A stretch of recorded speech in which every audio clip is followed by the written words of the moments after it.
5-րդ ալիքը Լույս հիմնադրամի աջակցությամբ ներկայացնում է։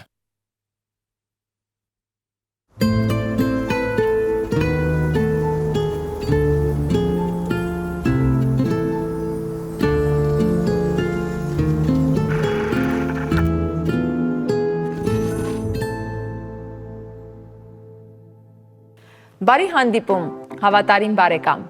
Մենք խոստացել էինք, որ մայիսյան շարքն առանձնանալու է իր թեմատիկայով ու ձեզ հայտնի կդառնան նոր անուններ, զվարճախոսներ, որոնցից յուրաքանչյուրը իր բնակավայրի խորհրդանիշ կերպարներից է։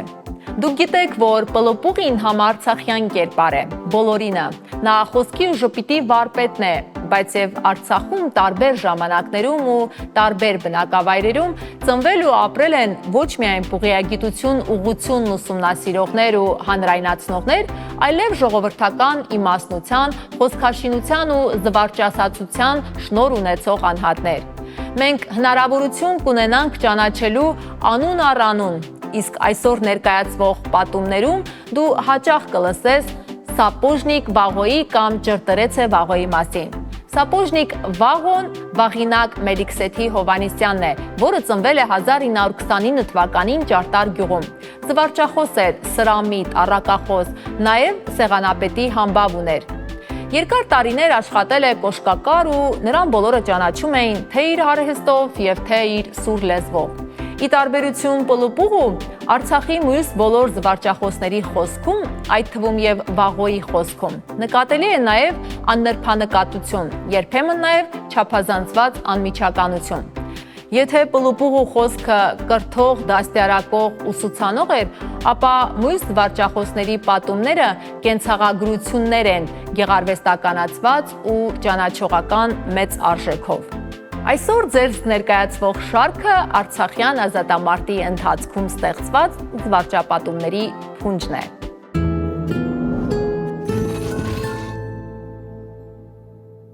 Վաղոն մի թաքի մենք եմ իգուզին էդ պոեզդավ կինամա, սան կոզումն վաղոնի ցերկցին, թորք ասմա Ղարաբաղը մերնա։ Գրուզին էլ թա չեմ մերնա։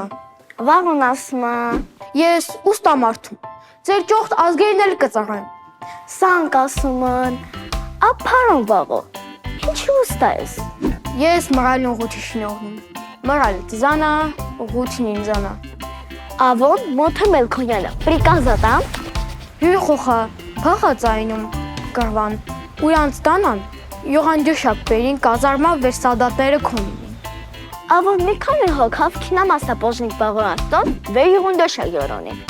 Ավոն ասմա, ուրա տղետ։ Ավո, խապեր քու տղետ գիտում,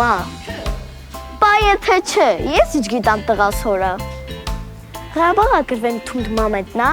գրադը շմփաշոն վերատրնում։ Սապոժնիկ Վաղոն ուրան խան ենն բլինդաշմը կյողլկացած։ Տղան հորը հրցնում է։ Պապա, մրներն ավախումս, Վաղոն էլ թա։ Մրները ուրան տղը։ Ոզում սաղկինանք տեսանք ես կրվի վերջի հինչ հատարնան։ Ղարաբաղը գրվի վաղտնա, խրամորդը թորք է երկալած, շնաց իգեր կրգլող պոստը պահում։ Թորք է հարձակվումն, խրամորդ է ցիկել կուտորումն, սանք պաղջումն վետ մեթորում մեր կողքին։ Հայերն աթորքերը պայմանավորվում են, վեր 10 հոգի հարկին հացվեց մեյդե յորոնին։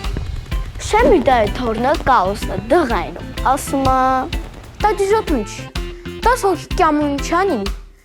Մարդը մի մեյ չիրակին տայնի պային 4 հոգին ինչանին։ Բարքյան մի 4 թորքել սպանինք, մարդը մի մեյ չիրակին տանին։ Ստեփանակերտ բամբիտ ընես, ընպիս վաղտերքնա։ Մի մատ ես շմատսնում, օղտը օդ տարեկան խոխա, սում կանջիտը կցած կինամաշկով։ Բալա, մարդիկ մի պտացակ ընճարում, մտնի մեջը, դու էլ շկոլ ես կյամ։ Դելի, բելի կրևը 10 տարի կշիլանա, հորանգրակ է չումնան։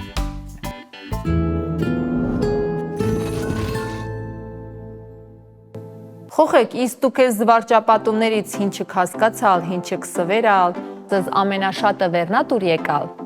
Ամենաները պենում հասկացա, Ղարաբաղը նրաննա, հովեր մտքավա խաղթում։ Էմինը շկոլի մասինա, հիպո օզա չուքինամ շկոլ, ձևաց հալնում հիվան, բաբոն խապելում ու կեցաչում շկոլ։ Այո, Աննա, առաջին զրույցը դժվարին իրավիճակում հնարամիտ լինելու պահանջն է ընդգծում։ Միշտ լինում են իրավիճակներ, վեճեր, որոնք հաղթահարելու հնարավորությունները թվում են սպառված, բայց միշտ ելք կա։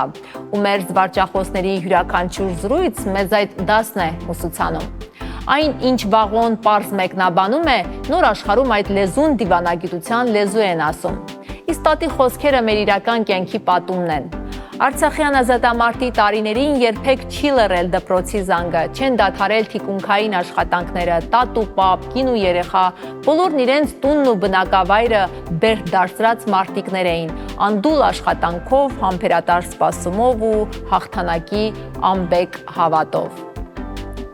Արեք, պատու վերնս հավանալ է զրույցներան։ Ինձ ամենաշատը դուրս է եկալ ավոյնա զրույցը, որտեվ ավոյնա դի զրույց չկա, վերկարով չկա։ Ավոյին տված վաղոյի պատասխանը մի շատ կարևոր փաստ կա, իսկապես ավոյի հայրը իր որդու տեղը չգիտեր։ Մի հուշ կա, Մոնթեի հայրը որդու ընտրած ճանապարհը չէր ողջունում, երևի հասկանալի է ծնողի տագնապը, որ հայրը կողջունի որդու կյանքին վտանգ բերող ճանապարհը,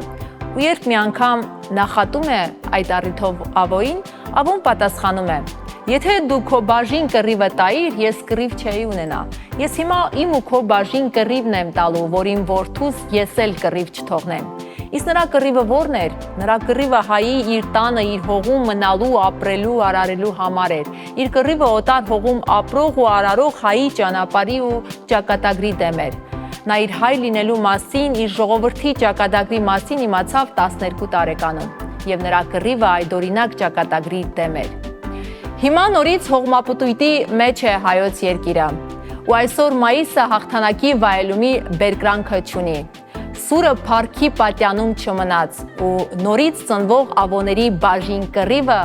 այնուամենայնիվ մնաց։ Պենդ կացեք, տեմդ կացեք։